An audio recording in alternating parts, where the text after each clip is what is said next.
Well, welcome to our very first event of the season. We're excited to get it going. Sorry that it's standing room only for some of you, but it's pretty awesome to see all these faces here. So thank you for registering and coming and continuing to learn and find out information. My name is Jodi, I'm the president, and I just want to take a couple of minutes I'm going to introduce our board, and then I want to tell you, not in detail, but I want to tell you some things that we've been working on since the last time we saw you in the spring. We've been, as a board, hard at work trying to create the best season for you guys as possible. So, let's see if I can change the screen here. Yep, okay, there we did that one. Our executive board, first I'm going to introduce Matt Hahn, if you'll stand. He's our vice president of percussion and winds. And then we have Heather Graham, who's the vice president of color guard. And Mike Megley, where are you at? Mike's in the back of the room. He's the education director for percussion. Alex Holland, who is not here, he does that same job for the color guards. And Gina, right here, is our secretary. And John Espy is our treasurer, who we can't live without, but he is sick and he can't be here today. So we've been in communication with him, but he's just not feeling great. Then we have our reps that are also a part of our board. We are short one color guard rep, which is something that we need to talk about. We have a position that is in need of being filled. If there's anybody that's interested in jumping into that role, please let myself or Heather know at the end of the day. But I want to introduce our color guard reps. We have Amanda in the back. Let me wave to Amanda. And Erin Culver, is she here? I don't think I saw her. They come from Columbus. They could still be on their way. And then Zach over here in the coral shirt. And then vacant. So it could be you. So let me know if you're interested. Yeah, it's a great name. Our percussion reps are Mike, which, is he Ham? Yes, there he is, Mike Ham. And Ted Smith, I don't think I've seen him. Okay. And Nick Riley, I know I saw him earlier. There's Nick in the back of the room. Those reps are your first point of contact, and we have given them our whole roster, and they are to separate all the groups out, and hopefully you've been contacted at this point by your rep. If you haven't, you can let us know, or I'll let them know that they need to be in contact with you. Jonathan does a great job at getting information out to you, but they're kind of your first point of contact. If you have a question, ask your rep. If they don't know, they'll find the answer. And then if you need to contact one of us, that's fine too. You can also contact any of us at any time. So if you prefer to do that, that's fine. We'll find the answer for you. Okay? Oh, I'm sorry. And our winds rep, John, where are you at? I know you're here. I think he has a basketball. He had a basketball. Oh, he did. Okay. All right. He was, and then he had. Yeah, he was here. And then our administration, Jonathan Shaw, which probably most of you have had some sort of contact with him. He's joined us last year as our director of operations, and I don't really know how anybody did this job without him. He is invaluable, and the amount of work that he puts in is just amazing. He's got charts and sheets and things that talk to each other, and he's like, I mean, he does so many things for us, and he has so many ideas of where he wants to take this. Some of them we're implementing this year, some we won't get to this year, and but I just want to thank John and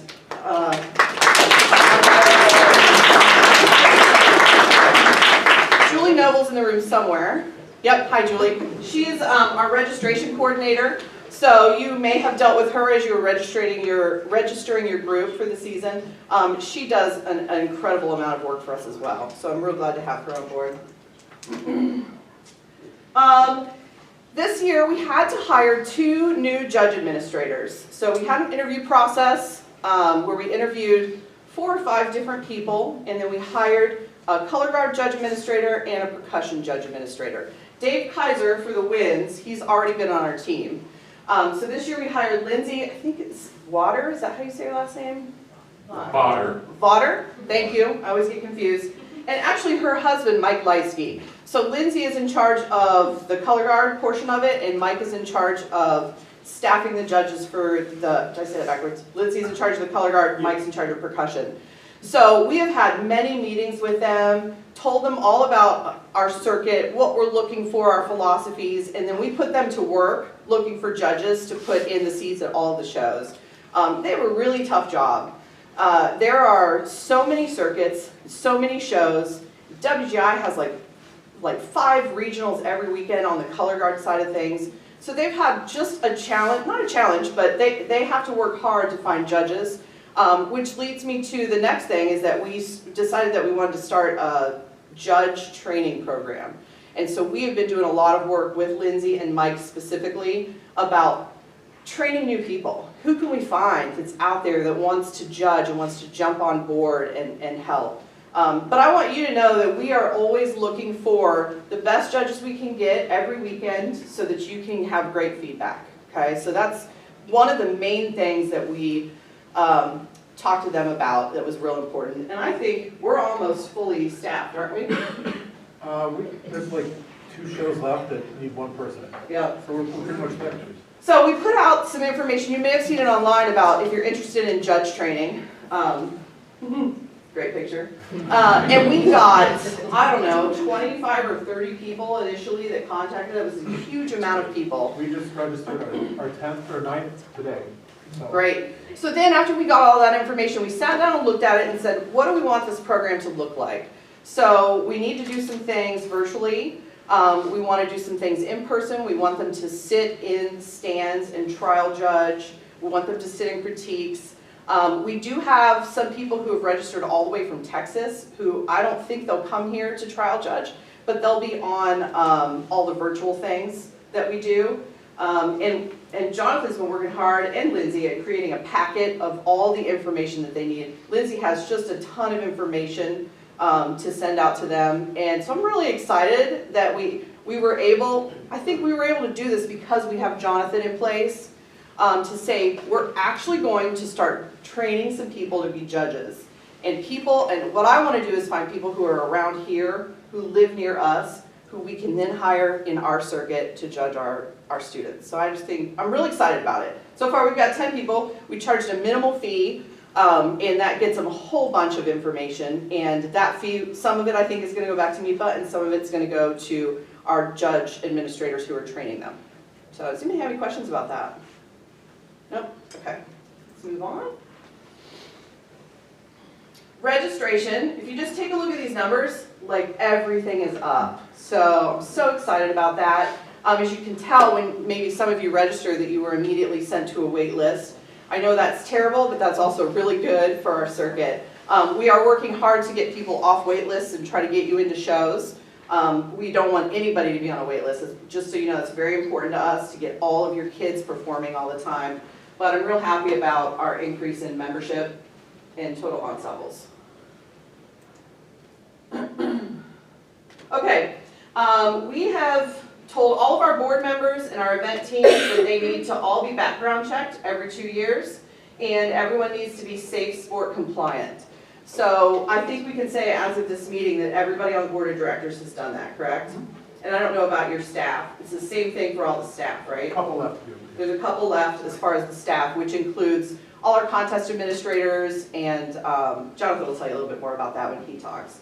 And we encourage all of you as directors and instructors to go take the Safe Sport course. We're not requiring it, but it's highly recommended. I think it will benefit everyone. If you're a member or you're going to attend any WGI shows, your whole staff has to have done the Safe Sport. We have not implemented that as a rule here, but I highly recommend it. And in the future, we may be saying that everybody on your staff should take the Safe Sport course. Okay? Any questions? No? All right. Okay, we've started a couple of committees this year. The first one is the T-shirt committee, and we hired Lola, Holland to come up with some designs, and we just saw last week, I think, 7 different designs. They're really cute, and some of them are specific to this year, and some of them are just general for MEPA, so we'll be able to show them, we'll be able to sell them every year. I'm not sure how we're going to release them. I don't think we're going to release them all at the first show. I think we may sprinkle them out throughout the season, but there's going to be a whole bunch of new merchandise, and she did a great job with all of those designs, so I think you're going to love it. We have not seen the championship design yet, but I'm sure it'll be cool. The next committee is our Hall of Fame committee. As we decided at the June or May meeting, whenever we had our spring meeting, that we wanted to create a Hall of Fame here in our circuit. And so we've put together a committee, and they're hard at work on hashing that all out. Don't really have any more details, except that they've been working on it. Whoops. Now what do? Help me. Okay, our resource page. So our website just keeps getting better and better. I don't know if you have been to it, but on our resource page, there's all sorts of forms, documents, educational materials, rules and policies, and all the rules and policies and everything have been updated. So if you have a question, you can probably find the answer there. Jonathan has just done a great job of getting that all put together. So these are all links that you can click on, and it can take you to anything that you need to know. So when you get a chance, just one day you're sitting on your computer, go check it out, start clicking on those things, and see, maybe learn something that you don't know. Okay, we have a new video series that we've been working on, MEPA Memo, A Closer Look. And we've been talking about this for years, about putting videos together and getting them out there, educational videos, anything you can think of. And I think, Mike, I think you've done 2 so far, right? Yes. And Alex has also done 2. And there are more to come. Heather and I are meeting this week on Thursday to decide what we want to see next. But if you have ideas of things you want us to make a video on, we would love to hear from you. Okay, you can send it an email straight to me or to your reps, and they'll let us know. But I think the 4 videos that we have right now are awesome, just to start, and they're going to be great reference for you. We're going to keep those coming. Okay, this is something new that we're doing this year. We're going to have a video camera at every contest. It's going to be sitting on the 50, and it's going to record the entire day. And there's a couple reasons for that. One is it's going to have a lot of content that we can use on our socials, you know, we can put together compilations. But the main reason that we're using it is if there's ever a group that is up for reclassification, we're going to be able to take a look at the show. They'll be from the same vantage point, every single group from that show that they were put into reclassification. So as far as giving you a copy, we're not able to do that. There's copyright, there's time, all sorts of things. This will not go anywhere except in, where are we putting this? Oh, in our Google Drive. So this isn't anything we're going to share with anyone unless someone is up for reclassification. I'm excited about that one. Okay, now I'm going to let Jonathan talk. He's got a couple things that he just wants to fill you in with. What happened to the memos? Go. Okay. Let's talk about the event team first. We're growing. In fact, that person, that human, that awesome person right there was the very first person this season to interview for an internship when we hired. So he came out of the Archbishop Altar program. We're excited to have Jackson with us this year. Our internship program is coming back. We're adding 1, 2, 3, I think 4 more interns than we had last year. We're still looking for one more. Excuse me, one more who can focus on social media. That'd be great. Our team is really, really awesome. We have someone from DCI, we are from WGI. Hi, Julie. Hi. We have an announcer from DCI. Many of our staff I brought over from Bands of America. And there's 2 or 3 of them that are just like, I want to come like be part of MEPA. And that's all because you're all fantastic humans and we're doing the right things here. So we've got plenty of experience. We've got band dads and moms and grandparents that just can't leave the activity, and so they've been around for a long time, and it's really cool that they're part of our team. And we also have like spouses of directors that are part of our team too. Our schedules. We're publishing. So wait lists are holding. So if you're on a wait list right now, like I cleaned up the wait list, I think yesterday, everything is just kind of bleeding together right now, or like just, it's crazy.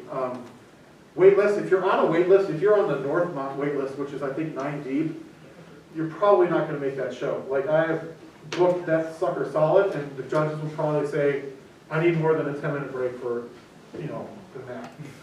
So count on going to the Bellbrook show instead, please. The Bellbrook show needs some help. We have more ensembles this year, as Jodi showed you. So we've got more contests, we've also got longer days. Please bear with us. Not every show is going to start at 9 in the morning. They're going to start at 10 or 11, just because it works out that way. I am so pro not making Pickwatt Junior flag line come in every single Saturday or every single Sunday at 6 o'clock in the morning before their warm-up. So I'm helping you on that. This is super, super important because it came up last year. If you are overbooked, I looked at some of your schedules today just to see what you're doing. there's a group on there that has 9 contests out of the 14 possible. And what will happen is, oh, I didn't know I was on that because our administrator registered and then paid for the show and like did all that. So your principal may have done your schedule. Please go online and look at your schedule. And if you think, man, why did I sign up for 9 contests? Get out of that and make room for someone who's on the wait list. As of an hour ago, the first 3 weeks of the season are all published with your draft schedules. So you'll be able to know for Miamisburg, Bellbrook, Fairfield, Northmont, and the Nutter Center show, they're not officially final draft published, they're rough draft. So yes, you can call your bus companies now, you can schedule your truck driver now with that anticipated start time. Obviously it's a draft, and please don't go there and look for that information out. I promise you it'll still be there later tonight. That's torture.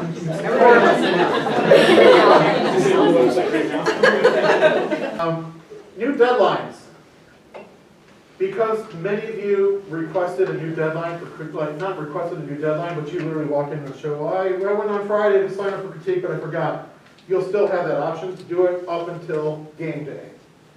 Because that information goes directly from me to the chief judge for the show, and you can sign up as late as you want. If you still want to try and get in for, like, the day of, I'll let you know. We still have space, or man, you're going to be waiting a really long time if you want to do critique. So, It's one of those things we can do now that we have Jonathan, because before, like, everybody needed to cut it off because there were so many other things to do. But if we can extend that for you guys, we're happy to do that. color guard uploads of your music. When was that before? Was that Wednesday. I just turned that into a Thursday thing. Beautiful. So you've got one more day. Y'all got one more day. Please, even though it's week 3, always make sure that your correct soundtrack is uploaded. These may not be reflected on the website right now. I just got confirmation from Scott Reed that we can make that update, and I will go through each page to update that as we go along. Who's next? Sponsorships. A couple weeks ago, I took a trip back to my hometown of Chicago, and I went to the Midwest Clinic, if you're familiar. And I schmoozed, and I really started to get involved in the sponsorship thing. They're like, I'm not one to pat myself on the back because there's so many things to fly the ship, the airplane, to say that once I got autopilot turned on a little bit, I can start wheeling and dealing on the sponsorship side. And these things put money into our pocket so that we can enrich your experiences and give you better things, better trophies. Because of this, like, should I tell them the big secret about having the scoreboard turned on and all the pretty things going on? So, because of things like that, we're making your experience better than it's probably ever been before. I have nothing else to say. Did I get it done in 5 minutes? Close. You were good. Yeah. Lola. We've got 3 speakers, and when we were talking about who we could bring in, we kind of decided that we wanted to have a little theme, and our theme is Be Confident. So when thinking about that, I asked Lola to do a presentation. I asked Tim to teach us how to be confident when we go into critique, because it's one of the scariest things we do. And then we're going to end with Scott, who is maybe one of the most confident people I know. So first we're going to start with Lola, so come on up. Hi everyone, my name is Lola, and I know a lot of you here, but I just wanted to introduce myself. I've been in the circuit since like 2009 when I was in high school, and so it means a lot to me that I'm here today to talk to you about this. My pronouns are she, her. Be yourself is something that is very near and dear to my heart, because it's something that I've really struggled with throughout my entire life, but I feel like for the first time in my life, I'm at a place where I'm being truly myself.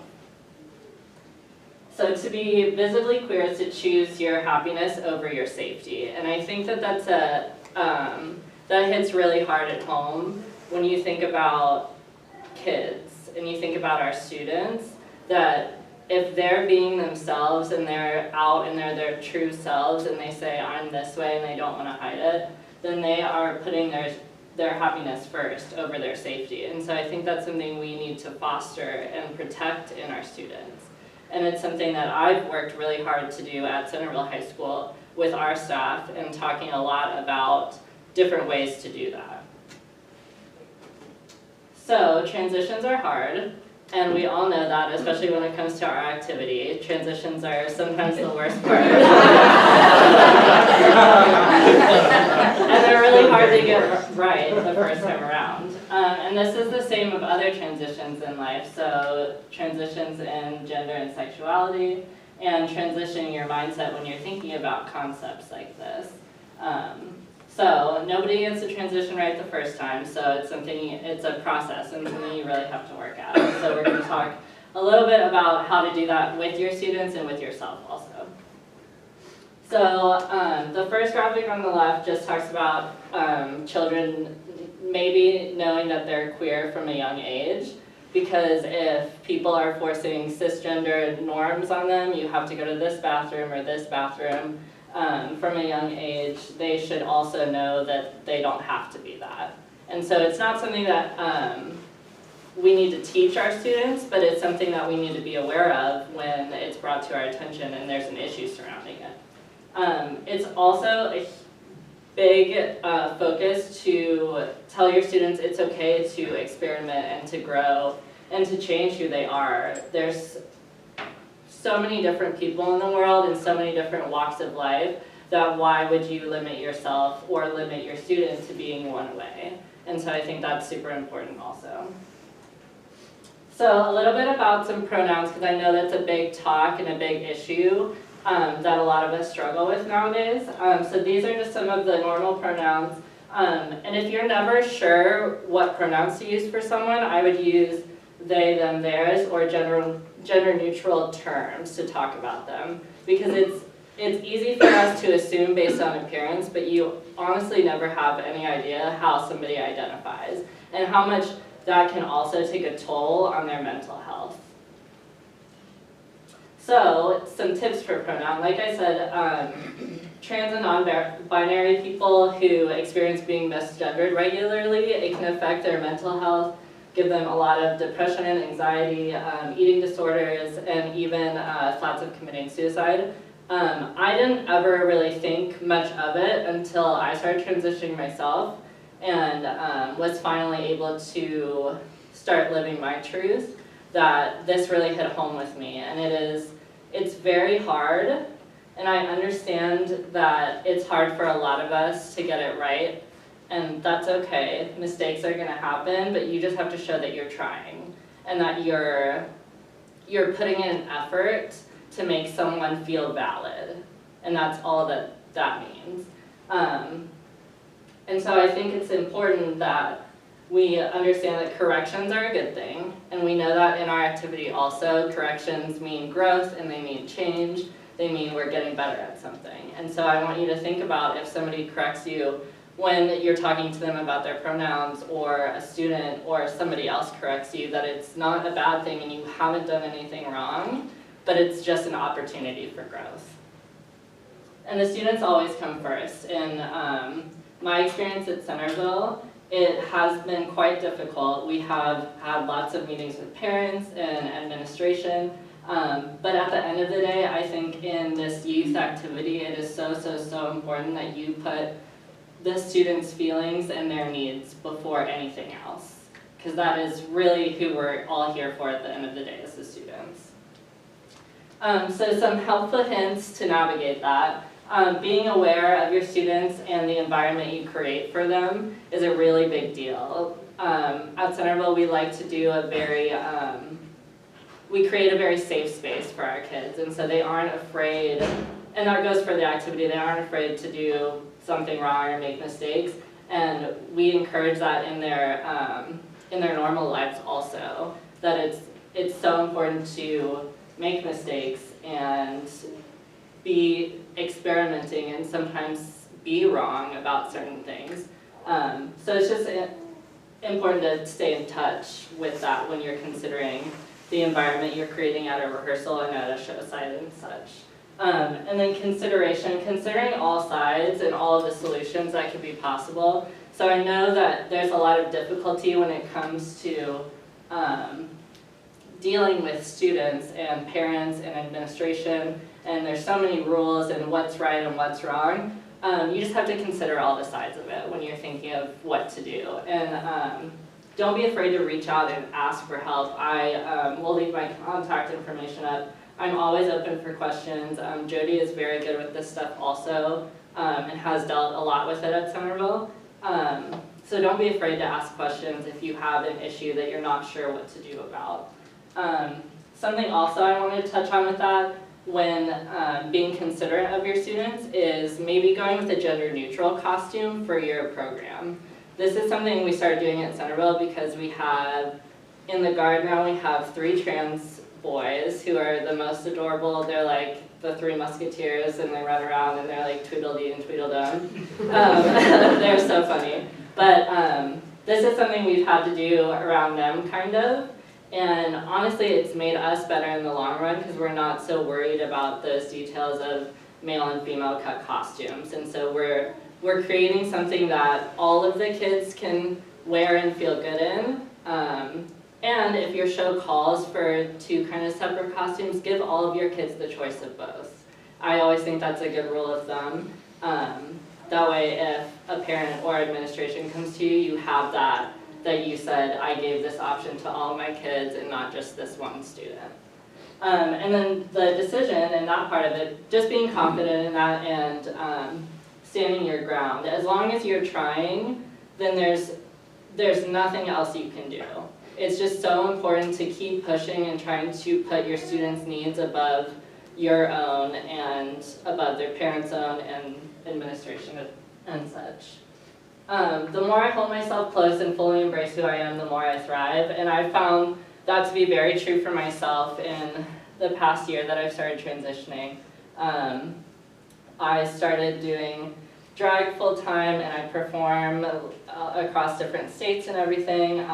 My photography business has taken off, teaching several different color guards now and designing for them. And I don't think I would have possibly been able to do this had I not been myself this past year. And so it just goes to show you that creating a space where your students can be themselves, you might end up with something that is so amazing, and a team, a group that works really well together and isn't afraid to go out on the floor and do what they do because they're confident in themselves and who they are as people, and not just their 5, 6, 7, 8 drop spins. So when we're talking about that, then we're bearing the weight. So we're at the bottom, and then all these other people are up on top. And so it's hard to balance it all. And I understand that it might be hard for a lot of us, but you have to remember that it's always harder for the student, or the trans person, or the person on your staff that is also LGBTQ. It's always harder for those people. And so you just have to keep that in mind and be considerate when you're dealing with these kinds of issues and such. And please always stand up against queerphobia, transphobia, homophobia. Like, that is not cool. It's 2023. So especially when dealing with like parents and administration, you can always stand up for that and the language surrounding it, because that is just not right today and can threaten people's lives. So that's all I have. This is my contact information. If you want to get in touch with me about anything, I'm always open for questions. And shameless plug, I do really, really good graphic design for flags and tarps and costumes and all that. So please reach out to me, and don't be afraid to say hi when you see me at a show or something. Thank you. Thank you.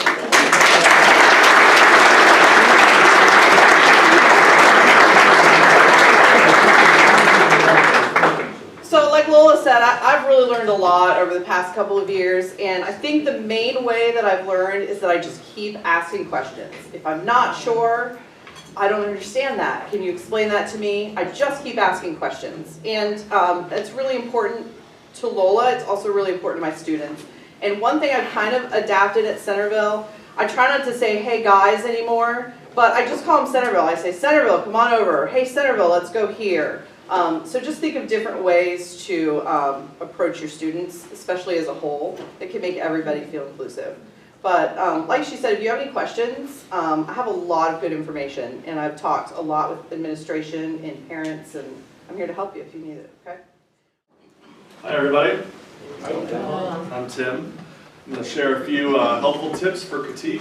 I think I know most of you, but if I don't know you, I'll introduce myself. I'm Tim Fairbanks. I'm the director of Rhythm X, which is one of our percussion groups in the circuit. Though I live in the shadow of the MEPA president, I'm also very involved in WGI. I serve on the percussion steering committee and also on the executive committee as the vice president of WGI.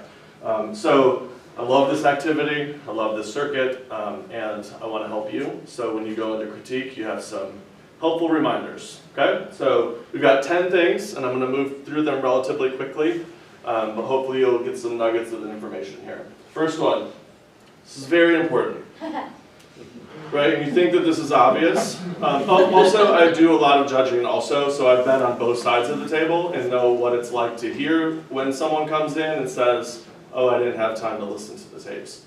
I do use tapes also. I know they're not tapes anymore, but everybody still calls them tapes. The commentary files that are in Competition Suite is what you should be listening to.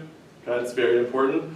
It's pretty offensive, honestly, to the judge that took the time to give you that information and then you don't listen to it, right? And even if you're the last group, there's still time, right? There's time to listen, so make sure you do that, okay? And like you teach your students, things that are really important are worth repeating, okay? So number 2, listen to the commentaries. Okay? It's very important. Okay, next. So once you've listened to your commentary files, take notes and have a plan. So have a plan, what do I mean by that? Well, let's say at Northmont, I'm sitting in the cafeteria. Cell service is terrible at Northmont, right? We all know that. You've tried to listen to your tapes and they don't download. Have a plan. Know that your staff is going to go out to a van and you're going to listen to the tapes in the car. Have a notebook, right? I have a special notebook that's for all my critiques, and at the top of each page, it's just the judge, it's the caption, and it's the day that they're judging. And then as I'm listening to the file, I take notes. Okay? You have to remember that critique is your time. Right? Critique is your time to talk. The judge spent 5 or 6 minutes talking to you on their tape, and then you go into critique, and we've all heard it, that you sit down and go, so what did you think? Right? That's like the worst thing you can say in critique, and it happens all the time. They told you what they think on the tape already. So it's your job now to tell them what you think. What do you want them to know about your show and your program? Okay? The notes, I have 2 sides too, criticisms and positives, right? Pluses and minuses. And I'll write down on one side, or sometimes I'll just do one list and do like an arrow up or an arrow down or a plus or a minus. This was a positive comment, this was a negative comment, this one didn't really matter much. And I have a game plan then to go into critique with that list of what I want them to know. Okay, so take notes and have a plan. So, MEPA does a good job. I believe that we give the judges a sheet that has the show titles on it. Some circuits do that, some circuits don't do that, but you have to assume that the judge doesn't know the name of your show. Okay? As the show's getting announced, they may say it, but that judge is still working on their spreads from the last group, and they're wrapping up their last tapes, and they're writing things down, and then they're announced, and they go, oh, here's the show. Okay? So, design tip, make sure that your show is clear, that you can know what the concept is without them hearing the title. And sometimes the title is wrong, right? I had a group one time that did a show called Angles, and the opener was all straight lines, the second song was all 2 angles, and then it was all triangles after that. And the announcer said, presenting their show, Angels. And so the commentary I got on the tape was like, I just don't get it. Everything just feels so angular. Why is this about angels? So assume that they don't know, okay? Okay, this is important. The things to not say is important when you sit down and say, what did you think? Okay? It's also important, I think, and I'm giving you my opinion. Everybody has different opinions on critique. I think that critique should not be about the recap, right? Whether you beat a group in this caption or they beat you or who beat you last week or what it is, I think it should be about the criteria. right? The sheet that the judges are actually judging from. So when you sit down, my goal is to get that information into their head that I want them to know. Like, what is my show about? What are some things that maybe they missed on the tape? If I have clarifications from my notes, my sheet of notes, I'll ask them, right? I don't talk about my competitors in the critique, but I will talk about the sheets. So let's say they give you a 7-9, 7-8, and it doesn't really matter what the other groups got, but a good question might be, so I noticed that you had us right at the top of box 3. What were some of the deciding factors that kept us out of box 4? Right? That's something that the judge then has to account for, right? That isn't recounting what your show was. And they might say, well, you know, it just felt like the overall maturity of the group wasn't quite there, or we had a couple tears musically. Whatever it is, then that's information that you can give your students to get from that 79 to that 81 that you wanted this weekend, okay? So I encourage people not to talk about their competitors.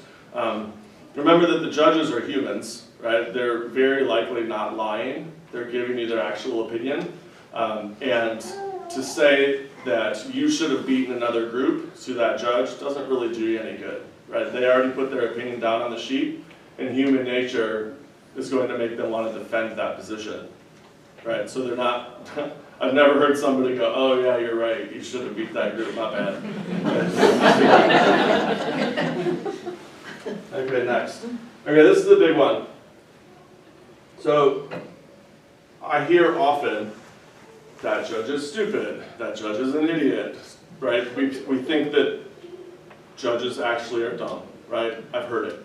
And many of you have said it, so don't stare at me blankly because you've done it. So listen to this. I think of the range of judges very similarly to independent world. So percussion independent world, I'll use for an example. This year had 29 groups in it at WGI. That's a lot, right? All 29 of those groups were world-class groups. Now, the top end was really, really good. The bottom end was world-class, but maybe not as good as this, okay? It doesn't mean that this isn't a world-class group. So if you take 29 judges that are on our roster and put them all on a list, yeah, you're gonna get some that might be a little bit better than others. You can't expect every single judge to be the Pride of Cincinnati or whoever that top judge is that you think, that you have to allow for a range of expertise as they're allowing for a range of skill levels and classes that we have, right? We have from world class down to regional A and everything in between. We have to allow for a little bit of that from the judges as well, okay? I think a little bit of empathy goes a long way with that. Okay, so on our sheet, we took notes and we've got some things, some criticisms, right? I believe that it's my job to make sure that the judge has that criticism minimized. So one of my strategies is to agree with them, right? Whatever it is, like let's say the bass feature falls apart. I'm gonna say, you're right, that bass feature was a mess today. And then I'm gonna give them either a reason or a solution. So I might say, yeah, 2 of our bass drummers were sick all week, we threw that together this morning. The goal is that you want them to know that it's going to be better next time, and then their expectation will be that it's better.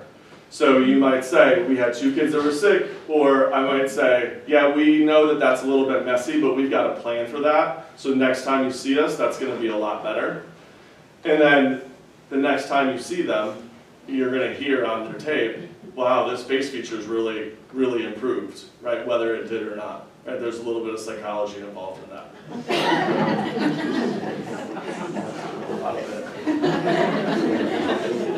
So just as you want to minimize the criticisms, you emphasize the positives.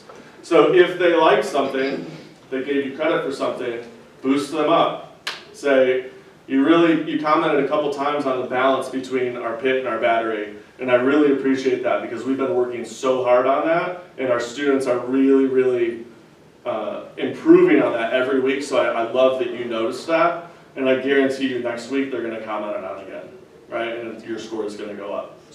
So anything that they say that's good, agree with them and tell them how smart they are, and that those are good things in your group. We're still talking about judges, right? Yes. So this is a big one also, especially early in the season. Provide the judge with information on what's to come. We may not have our uniforms at the first show. You might have a prop that's not done yet. Your closer might not be on. Give them that information, right? You've got three minutes.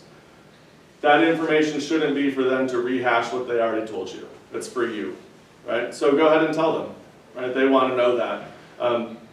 There's a couple judges, one in particular, Jeff Prospery always asks, is there something that you want me to notice next time?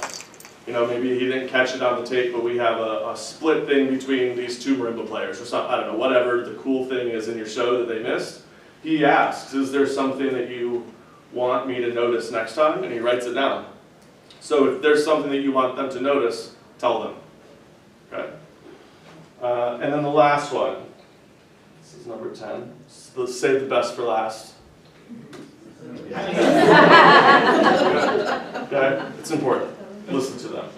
So that was my presentation, but I am open for questions. If you've got something, yes, Mr. Shaw. It's not necessarily a question, but we do have on each contest webpage the panel that is as of that moment. So you could look at your shows and say, Jeff Prospery is going to be at Miamisburg, and oh my goodness, we're going to see Jeff Prospery again at the Nutter Center show. This is an example. So that is made available for you, so you can absorb that and use it to your benefit. Anybody else? Okay, thank you, everybody.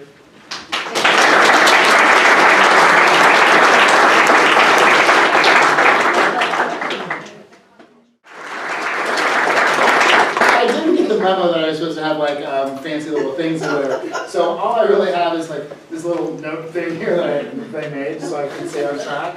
Because when I talk, I tend to like get scattered and I go off onto a tangent of some story of something else. And like when Jodi announced me, she was like, the most confident person I've ever known. And coming over here, I was like, I thought maybe there'd be like 10 people here. A big room of people. And I thought to myself, like, when did I become confident? Like, when did that happen? And like, what made it happen? I'm trying to unfold my paper here now. And I thought, you know, when I was in first grade, I did my first, I'm an artist. I did my first sketch, and I think it was a duck. I'm pretty sure it was a duck. And I did it with crayons, and it was an art contest. And I hung it up in the hallway, and it got judged, and I got a blue ribbon. And I'm like, I'm going to be an artist. And I can remember thinking that in first grade. I was confident that I was going to be an artist. This is what I was going to do, this is what my life would be.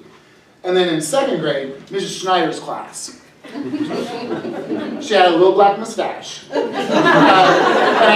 The things you remember, right? Mrs. Schneider's class. And in recess, when it would rain, there was a room in the second floor. It was an empty classroom, but it was the playroom. And we got to go up there and play during recess.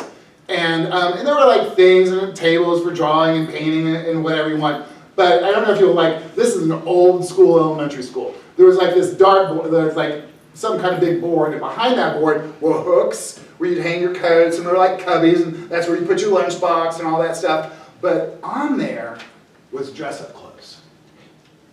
And me and the girls would all wait outside that door for her to open that door, and we would race through that door to get to, and I'm pretty sure it was yellow, but it was this yellow princess dress.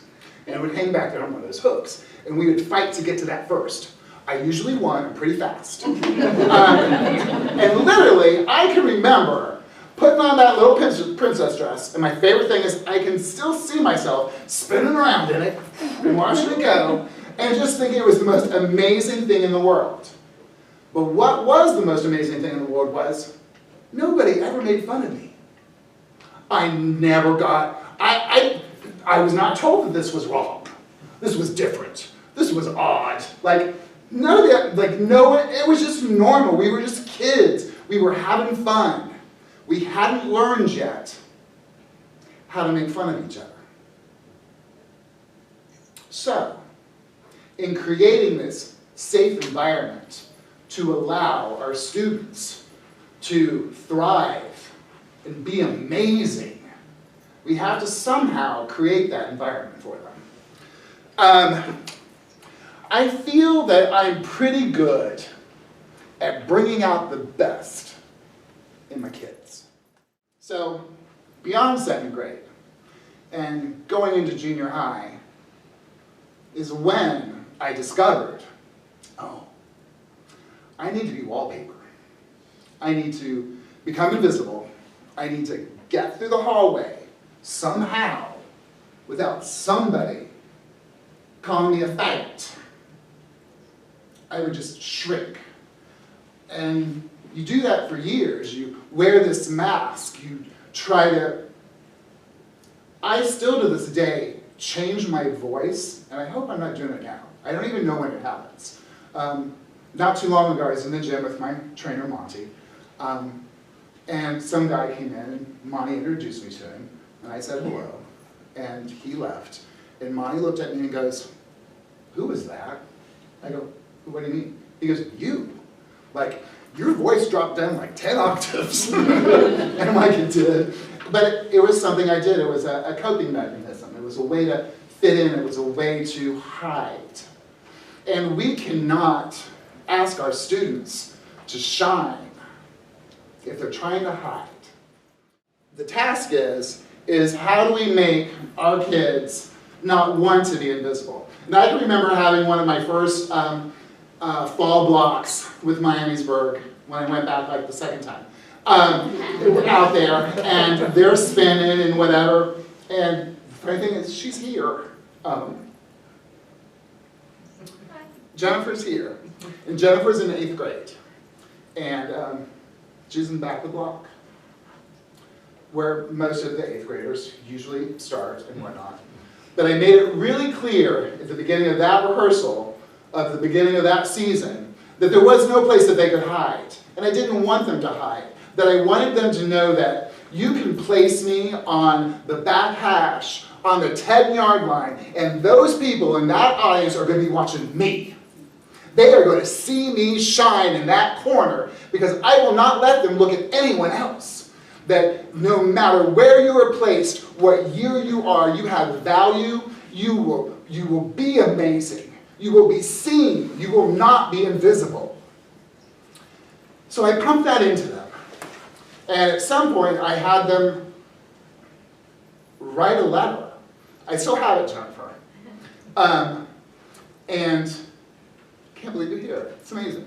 And she said that, oh, I know what it was, the letter was from. It was from the, when we did the Scarlet Letter. I made them write what their letter was, because each of them had, like, it wasn't just all A's, they had different letters. And they had, I always try to get them in the show, you know what I mean? So they have like something to hold on to that makes the show meaningful to them. So in that year, whatever letter they had to tell me what that letter stood for, and what it meant, and who they were, and what they were trying to fight against, and what made them amazing. And in Jennifer's letter, she recounted that she remembered being in 8th grade, she remembered being in that back block, she remembered that I saw her, and that she may not have been the most confident, she may have been struggling and working, but she pretended that she was somebody else that had confidence. She pretended she was that girl in the front row. And through all of that, taking on that energy of someone else, whether it be that other girl, whether it be us as the instructors, whether it be their parent, if they can just try to pull onto that positive, wonderful energy of how this person can be, they can translate it into their own body and become that themselves. Allow your students to know that it's okay to fall. Drop it, go ahead, I don't care. I'm not going to yell at you. The environment that we create in our rehearsals is the most important environment to nurture any child's growth in this activity or growth as a person. My philosophy has always been that I want them 10 years from now, 20 years from now, when they are raising their own children, to have something to hold on to that maybe I taught them. I will never have children of my own, but I feel as if I have hundreds of them. I have taught what my parents taught me to them. And it's really easy. It's just about acceptance. It's just about letting them be seen. Letting them know that it's okay if I drop this. It's okay that I drop this. Then the trick is how do you get them to want to not drop it? Like, how do you get them to be better? Like, through positive reinforcement. I will never yell. I will never scold. I will never say, if you drop that again. All that does is make them fearful. They already have this monkey that sits on their shoulder, that whispers in their ear, that says, you're going to mess it up. They fight with that monkey that sits there. And if you are also saying the same thing that their own little demon is saying to them, it only reinforces the negativity. So if you allow them to feel their power, it can become a snowball. If you have one student that is amazing at one skill, let's just say it's a nice little quad, bap. Or now I'm going to try to jump over in percussion land. Maybe it's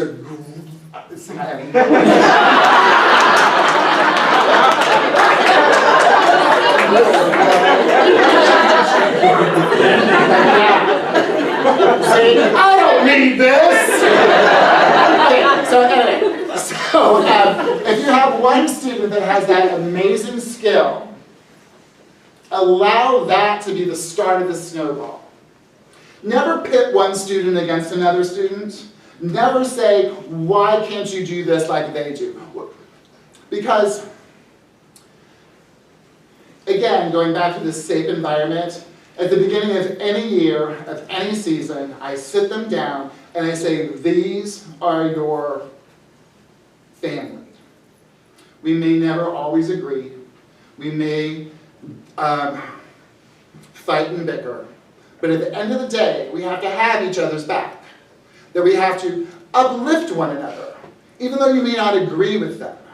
If you cannot have a solid base of a team that feels like a team that's one for all and all for one, you have nothing. There cannot be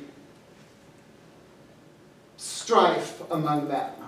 Like, you have to figure out a way to make them want to get in their own backyards and stand there and rehearse to shine more. I'm just going to give you a little example of that. So just last, I don't know, when was our last rehearsal? Wednesday. So, well, it was I think it was Friday of Christmas camp, and with Northmont.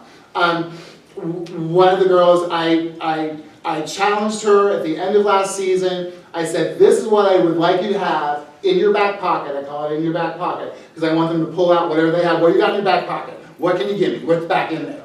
Oh, you got that? Well, I'll raise you this. And so I gave her a challenge. I wanted an illusion. I want a nice little 6. I just want a beautiful illusion. I want you to pop up. I just want you to catch it. No big deal. Yeah, it's no big deal. And again, that's part of my craziness, but it works. It's just an illusion. Like literally, making it not such a big deal makes it not such a big deal in their head. So I challenged her about this, and at last week's rehearsal, I knew she was nervous about it. I could feel her energy of fear and nerves. I've seen her rehearse it in the band room and whatnot, but we've never really run it with the show. And she said, like, where is it in the show? I'm like, we're getting to it. It's during this part, and blah, blah, blah. And she's like, all right. And we got to it, and we were doing a run. And I'd kind of forgotten about it, to be quite honest. I was watching something else, and it was kind of how I wanted it to affect, like, an audience. I never really think about the judges. I just think about the audience. Like, what is going to make them go, ah! Like, what is going to make them happy? We'll make the judges happy too, I think. But anyway, so like, it's going on, it's running, and all of a sudden I was like, whoosh, and that went up in the air, and she's like, wham, bam, and she went crack. And I did like a high kick, and I was like, and her face, just because I was proud of her, just because she wanted me to be pleased. And so I gave it to her. I gave her all of my, and that fed over to the girl beside her, and that fed over to this person. And it fed them all. My just being proud of them. It's a special thing that we get to do. I love teaching. You have to love teaching. You have to want the best for your kids, and you want to like lead them down the most gentle pathway that you can, but getting success. I call it the shine. It's the thing to want to be seen. Like, so I don't call it like lifting or anything. And the thing is that I allow myself to be vulnerable in front of them. I allow, because I always tell them, I want you outside your normal box. I want you to be more. So as I'm doing right now, I'm more with them. I'm like this, I want that. And they see me being vulnerable. And they emulate that then. I look ridiculous in front of them so that they can look ridiculous in front of me, but feel confident doing it because they're trying a new skill and a new thing, and I'm trying to make them feel this emotion. Like, what am I doing? And but you have to try. You have to buy into it, kids. You have to feel what I'm telling you is happening right now, and to get them to jump onto that side, you too have to be willing to be ridiculous and look a fool, and that they know there will never be any laughter. That they know that they're not going to be like, what did you just do? They know that the kid beside them is going to go, you look stupid. They have to know that they are safe. That in these little walls that we call our gym, that we spend most of our lives in, we can do and be whatever we want. Yeah? Consistency. So I'm going to jump around a little bit. This is my biggest thing. This is one of my biggest secrets. Is how do you get your kids to go out on that competition floor in front of all those people and not become a hot mess? Well, it all has to happen from day one inside of your little gym. Somehow, I trick them into thinking that everything, every 5, 6, 7, 8 that I give them is a performance. That it's not just an opportunity to start to spin together next. That every 5, 6, 7, 8 on that one, there is somebody watching them. And who is that somebody? It's me. I am their parent, I am their judge, I am their everything, and they are going to perform for me. Because I then feed them back that. And if you're in the back corner and you're not performing with me, hey, Sarah, I see you, but I don't see you sitting down. Yeah. When I was in my backyard as a kid, standing there with my rifle, practicing my stuff and making dirt holes that my dad always yelled at me about, he's like, Scott, you have to stand in the same spot. And then I said, I would move spots. And I created another spot, and he's like, Scott, there's 2 spots now! And he told me to move down. But anyway, but in my backyard, I envisioned the audience. I wasn't an only child. My brother's 11 years old, so I was basically kind of the only child. There wasn't kids around my house. There was no place, I didn't have anybody to play with. Because if you couldn't ride your bike there, you didn't get there because parents didn't drive me around to see play dates and stuff like that. So I was in my backyard, so I had a big imagination, so I could see the people. And I would try to do the most crazy things. I saw Dawn Boyer once in high school in march band. She did a double walkover, whoop, whoop, and blam. You better believe I was in my backyard, wham, shoom. And I would drop it, and I'd be like, ugh. No one clapped for me. And I go back and do it again. Until I could actually do it. Wham! And those imaginary people went crazy. So I try to get my kids to see that. So I will foster that probably in about a week. Once I get the whole show on and get it to a place where we're going to start from the beginning and run to the end, it is a show. I pull them in the back corner. I will talk to them as if we were on the outside of the doors getting ready to go in. I will talk to them. I will open up these imaginary doors and they will walk through these imaginary doors. I will make them visualize all of it. We will walk out, we will pretend that we pull the tarp out. I will have them stand and look at the people and feel their environment, look at their lights. They will get set. I will do the whole show announcement and they will perform as if it is WGI finals. Every single time. And that's what makes it easier for them to then walk onto a real floor and get out there and not become a hot mess, right? But it takes time, it takes consistency from us as a staff to get them to that point. But we have to put the effort in to make sure that they have the same platform, because we say it all the time, don't we? Every single person says, practice the way you perform. But those are words. How do you actually make that happen is the secret. How do you make that happen? It is our consistency in rehearsals to allow them to see that audience. How to deal with drops in bad shows.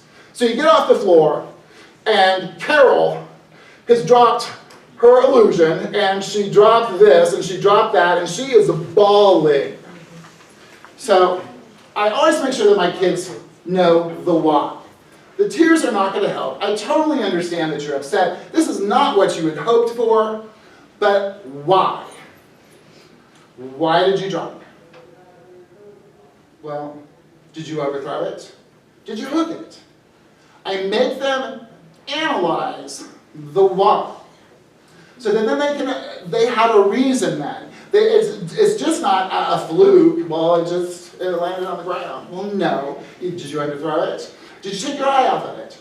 Were you trying to perform more than what you do in rehearsal? That is there is not a light switch that they can turn on and become this magical performer during a show that they never do in a rehearsal. Nip that in the bud. I have a saying that I always say every time before we walk in the door, nothing more, nothing less. Don't you dare give me anything more than we did in my minuscule little Bolts gym in the back of the school. That is our gym that we carry with us everywhere, and you give me the same thing. I don't want anything special. You just give me what I always see. Don't overwrite for your kids. Do not try to be the crazy great choreographer that does the world's, craziest thing for your kid that can barely do drop spins, okay? Make them, because there's no way that child is going to feel confident going out in front of all those people knowing that they're already struggling at something. If they're already struggling at something, fix that for them. Fix it for them. Make it beautiful. Make them at ease, yeah? Don't think that you're going to get all these points for some crazy thing that will never come to fruition because it's just over their heads, all right? I don't want a child to ever go on the floor and feel a fool. I won't let it happen. If there is something that's in there that they can not quite do yet, we will change that. And it is not your fault, Carol, that we are changing that. I want it to be this because of that, and I never make them feel that they were not good enough to do that skill. You have to find a way that they always feel safe and confident in their abilities. Not everybody can be a quarterback. Imagine a football game with all quarterbacks. Who's going to catch the ball? And I'm venturing out in weird territory because there's tight ends and defenders that defend you so you don't get knocked over. The ball. So we're all quarterbacks. No one's going to be defending you. So to get that concept over to your kids, that every piece in the puzzle that is our show is important. That if I take this one piece out, that's not on the center of the floor, that's not the bouquet of flowers, it's just simply this piece over here that was blue sky, and it's out. The picture is not complete. There is something missing. There is someone missing.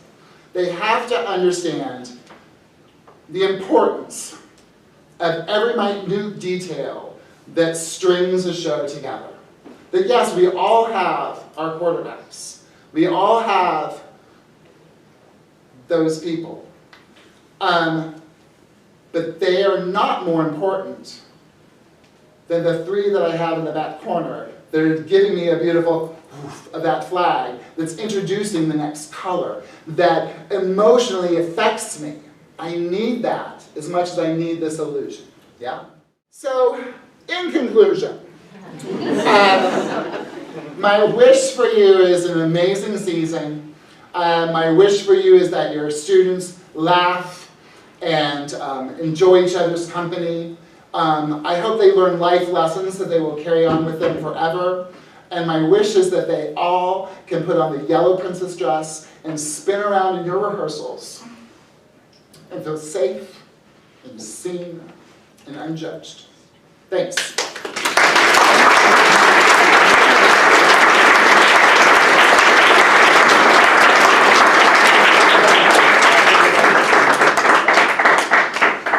Okay, those were great.